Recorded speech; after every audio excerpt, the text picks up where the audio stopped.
Hello বন্ধুরা, আসসালামু আলাইকুম। আজকে আমি দেখাবো যে আপনার মোবাইলে সাইটে ক্লিক করে কিভাবে এরকমভাবে ব্যাক করতে পারেন, অর্থাৎ সাইটে ক্লিক করে ব্যাক বাটন হিসাবে ইউজ করতে পারেন। তো এই সেটিংসটি আমি কিভাবে করলাম আজকে আমি দেখাবো পুরো ভিডিও জুড়ে। যারা এখনো এই সেটিংসটি করতে পারেন না তারা ভিডিওটি স্কিপ করবেন না, স্কিপ করলে কিছুই বুঝতে পারবেন না। এরকম নিত্য নতুন ভিডিও আমি রেগুলার আপলোড করে থাকি। যারা আমার চ্যানেলটি এখনো সাবস্ক্রাইব করেন নাই তারা চ্যানেলটি সাবস্ক্রাইব করে দিয়ে অল নোটিফিকেশনের জায়গায় ক্লিক করে দিবেন, যাতে পরবর্তী ভিডিও সবার আগে আপনি পান। ভিডিওটি ভালো লাগলে অবশ্যই একটি লাইক করে দিবেন। তো বেশি দেরি করব না, চলুন ভিডিও শুরু করা যাক। তো এই কাজটি করার জন্য আপনাদের যেটি করতে হবে, আপনারা চলে যাবেন আপনাদের মোবাইলের সেটিংস অপশনে। তো আপনারা আপনার মোবাইলের সেটিংস অপশনটি খুঁজে বের করে আপনারা সেটিংস অপশনে প্রবেশ করবেন। তো আমি আমার সেটিংস অপশনে প্রবেশ করলাম।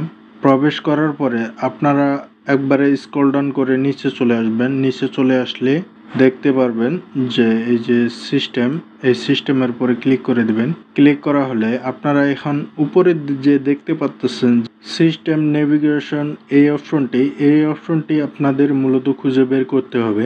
আপনাদের মোবাইলে যদি এখানে যদি এরকম সিস্টেম নেভিগেশন অপশনটি না শো করে, সেক্ষেত্রে আপনারা যে কাজটি করবেন, এই যে সার্চ বার অপশন দেখতেছেন, এই সার্চ বার অপশনে আপনারা লিখবেন যে সিস্টেম নেভিগেশন। লিখলে আপনারা সেই অপশনটি পেয়ে যাবেন।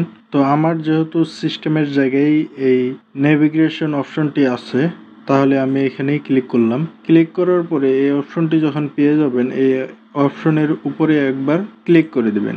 ক্লিক করার পরে আপনারা এখানে দুটি স্ক্রিন আপনার কাছে এরকমভাবে শো করবে।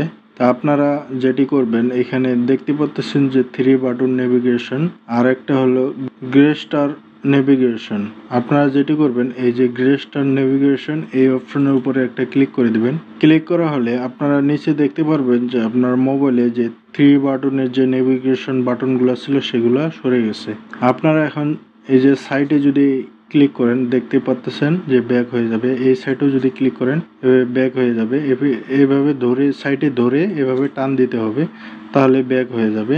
আর যদি নিচে ধরে উপর দিকে চাপ দেন, সেক্ষেত্রে দেখতে পারবেন যে আপনার মোবাইলের যে মেনু বার, এই মেনু বার বাটনটি এখান থেকে পেয়ে যাবেন। তো ভিডিওটি কেমন লাগলো কমেন্ট বক্সে অবশ্যই জানিয়ে দেবেন। ভিডিওটি ভালো লাগলে অবশ্যই একটি লাইক করে দিবেন। পরবর্তী কি টাইপের ভিডিও দেখতে চান সেটিও কমেন্ট বক্সে লিখে দিবেন। ভিডিও এখানে শেষ করতে, দেখা হবে পরবর্তী ভিডিওতে। আল্লাহ হাফেজ।